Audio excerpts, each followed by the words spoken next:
Hey guys, welcome back to Bright Night Tech. My name is Berto and today we are working on my 3D printed Daredevil Born Again Season 2 Black Cowl. Now I'm super excited about that new season coming up and the project was pretty straightforward. So enough talk, let's get right into it.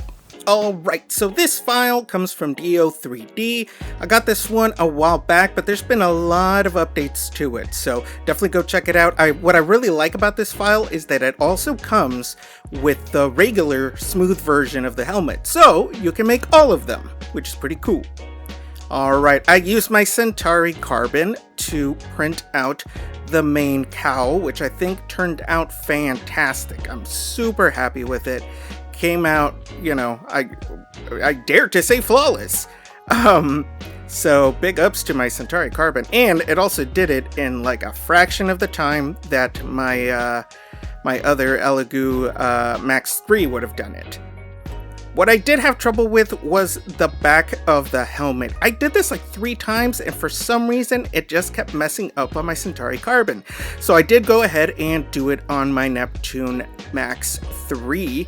And because that's how I did my old ones, and it came out perfectly fine. So let's go ahead and take off all these supports, which by the way are coming off way easier than when I did it with my other printer. So very, very happy about that. They just kind of pop off, which is great. Alright, looks good, very clean. I don't have to do a lot of cleaning. Here's the back that I did on my other printer because I don't know what's up with my Centauri carbon. It just did not like this file. But you can see here, fits perfectly. We're going to put some magnets on that later. And yeah, looks great. Okay, for the eyes, I always use my resin printer just because it is a lot smaller. I don't really want to deal with the sanding. And yeah, I always think it comes out pretty good. There you go. We're going to wash it. Usually for this, I don't have to do any sanding. I just do a little primer and then a paint and then we're done with it. So we gave it a good wash. Now we are going to put it in here to cure. I usually do about 3 minutes and then flip them over and do another 2 minutes, but really I think I can get away with 1. Alright, we're going to use my 2-in-1 filler primer. We're just going to do a very light coat on all of this, just enough so the paint has somewhere to hold. So there you go, just like that. Beautiful. Don't have to oversaturate it or anything. Like I said, no sanding. Gonna hit that. And then the back, just like that. Okay, so we're gonna let this dry overnight and then we're gonna get back to it and do some painting. Alright, so this is the next day. This looks very good. I'm very happy with it. We are going to go ahead and maybe do some of the magnets now before we get to the main printing. So I'm going to use my little tool here, which I love. You just kind of have to be a little careful with it, but you basically just push in the magnets like that. Even with the adjusted size, it still came out pretty good. They still fit really, really well, nice and snug. So we're going to do all of them. Normally I like skip every other one, but why not? Let's just do all of them. No reason not to. All right, so yeah, perfect. Don't have to worry about that. This is the most straightforward project I've done in a while. All right, this is the red we're going to use. It's Colonial Red. We have to do a red under coat, I guess, so that when we do black and then we smudge it out to reveal the red at the bottom, we have some red. I will say I'm not going to spend a ton of time painting it red. I'm not even going to worry if I missed a spot or if it's not dark enough. Because like I said, we're going to cover it with black anyway, so there's really no reason to spend a ton of time on it. Alright, so I've seen a lot of different methods on how to block out the red for when you do the black. I saw one dude use toothpaste, and then there's tape, and then a bunch of other stuff. I am going to try to use my silly putty method, so I'm just going to pick some weird shapes and stripes and lines and stuff, and we're just going to cover this thing. All right, looks good. And next, we are gonna spray it with black paint and see what happens. This is my first time using Silly Putty in, well, I guess maybe not this way, but to do like little lines like that. I almost forgot the eyes, which we're gonna do in a second, but I am gonna go ahead and hit this with the gloss black. We are gonna give it a matte finish, but I'm gonna use this gloss black. There you go. As you can see, the red still kind of shines through. I didn't do like full solid black. I guess I could, but you know, in the trailer, you see him, he's been fighting, it's coming off. Yeah, so it doesn't have to be perfectly red. All right, so we went ahead and took off these pieces. I did it before I was recording because I got impatient and I totally forgot and I was really excited. So these look great, but yes, I know what you're thinking. They are way too bright and clean, so we are going to work on that. I am going to take a little bit of acrylic paint and my brush, and we're going to do a little bit of a black wash.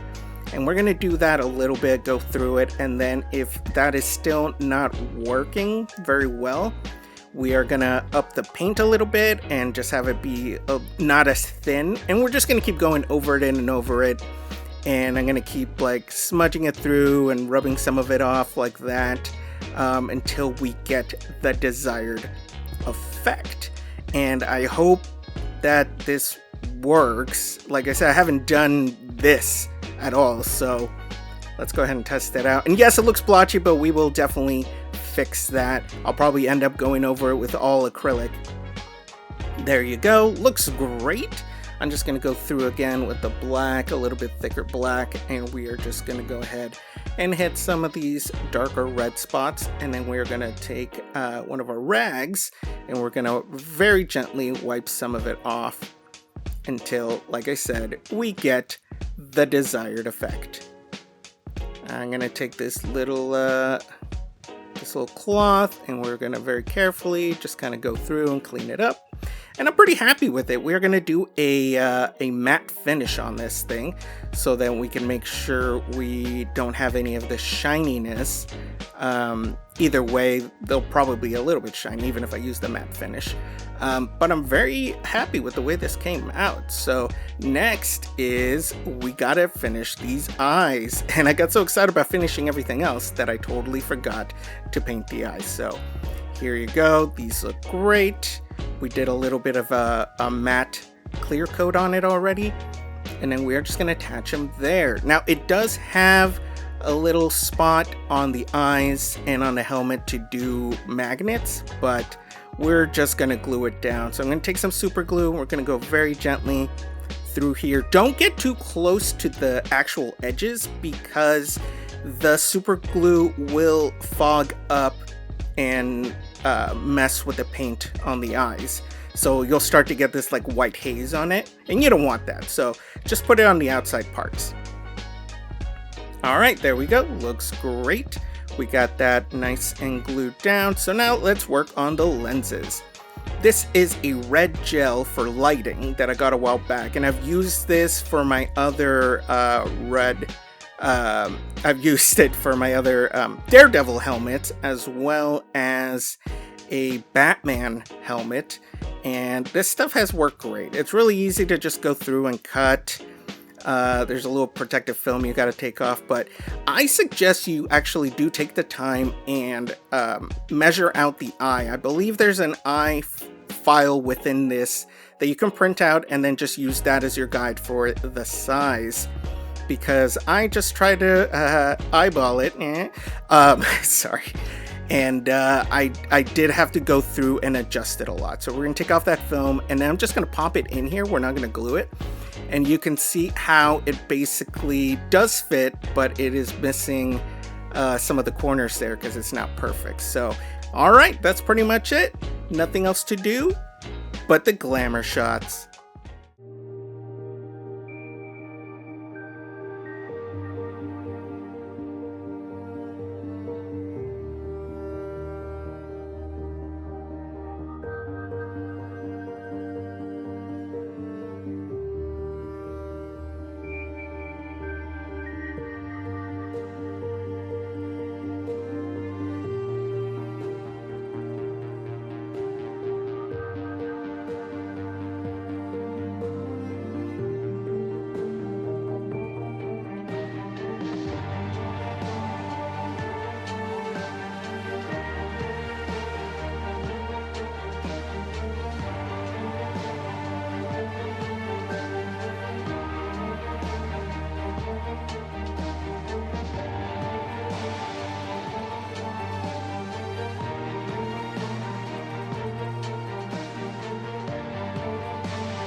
And there you have it. I think it came out pretty great, and I think it's going to look awesome with the rest of them up on that wall.